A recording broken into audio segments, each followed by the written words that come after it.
District 9 was really good. Normally these videos are about things that are, to be political, not good. Or at least something I didn't like. But that's not true with District 9. This movie looks incredible for a comparatively small budget. When it came out, I knew a guy who absolutely detested this film, and it's certainly not your typical alien movie. If you went in expecting Independence Day, you're going to have a bad time. You might have a bad time anyway, as there's some pretty heavy stuff going on, and the movie isn't being subtle with its themes. But sci-fi doesn't have to be subtle. Even though the movie is here to remind you how much humans suck, I still like the movie. So why am I putting up a video called Fixing District 9? The answer is this character, Wilkes Vandermeer. If you haven't seen the movie, aliens come to Earth and couldn't go back home. Humans force the aliens into slums, then the South African government wants to force them into even worse slums. See what I mean about lacking subtlety? Wilkes is chosen to deliver the eviction notices to the aliens, and he's pretty horrible. He doesn't have a problem burning alien eggs and compares this to cooking popcorn. He threatens to kidnap an alien child unless the parent signs the eviction notice. He's the worst. Then he accidentally is infected with something that slowly transforms him into an alien.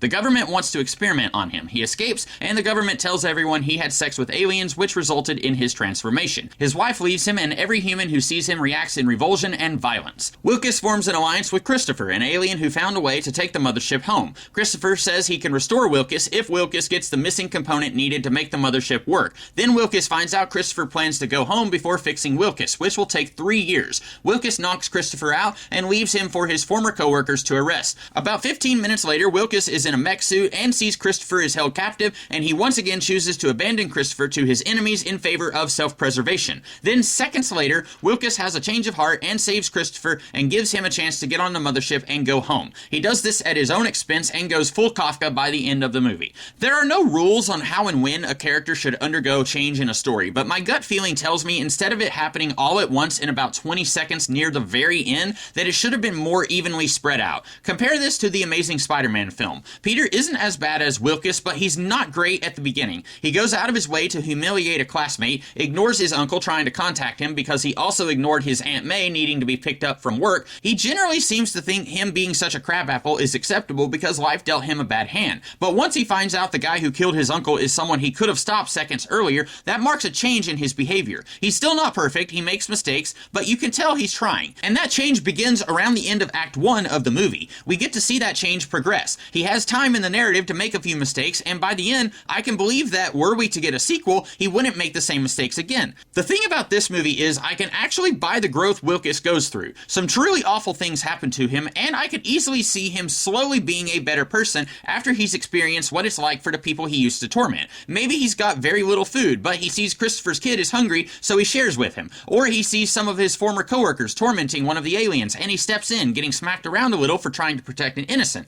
And he does this not just because he gets something out of forming an alliance with Christopher, but because he wants to help Christopher and the other aliens because he's been part of a corrupt political structure, and he wants to atone for that. But we don't get that. Consistently, Wilkes is horrible until he realizes the movie is almost over and he needs to change. I said there's no hard and fast rules on developing character, and there's not, but there are different kinds of arcs for your character. Your positive arc, which is kind of what Wilkes goes through, your negative arc, your Daenerys Targaryen or Walter White or Miles Teller, or your static character, someone who themselves does not change, but they change people and things around them. It seems the movie is wanting to do a positive character arc for Wilkes, but with how little work is actually put into this, maybe the story would have been better served if we had a negative character arc. If you cut off the last few minutes of the movie, you could have convinced me Wilkes would betray his ally as revenge for lying to him, and maybe use the mech suit to kidnap an Earth scientist and try to force him to find a cure for him. But then the military shoots him and he dies because even after all the stuff he went through, he still sees the aliens as little more than dirt on his shoes. He doesn't learn the lesson he should have, and he pays the price for it.